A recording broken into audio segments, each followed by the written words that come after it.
Are you teaching virtually this year and overwhelmed with classroom management? Hi, my name's Jennifer with Simply Kinder, and on today's 2-minute teacher tip, I want to talk to you about the good old-fashioned marble jar in hopefully 2 minutes or less.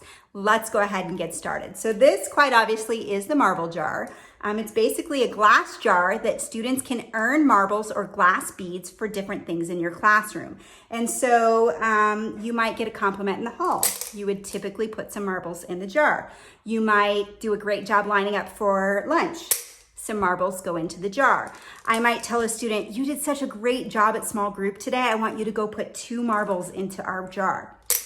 Okay, so you can really incentivize any behavior that you want to highlight in your classroom. Once the marble jar is full, then they can turn it in for a class incentive, and that can really be anything of your choosing. Now, how can you use this in the distance learning classroom? Well, I don't know if you noticed, but every time I drop some marbles in, it makes a really nice clinking sound. And so you can have your marble jar on your desk, and you might say, boys and girls, I really like how quickly everybody muted their mics. And you can tell I put marbles into the jar just by hearing the click.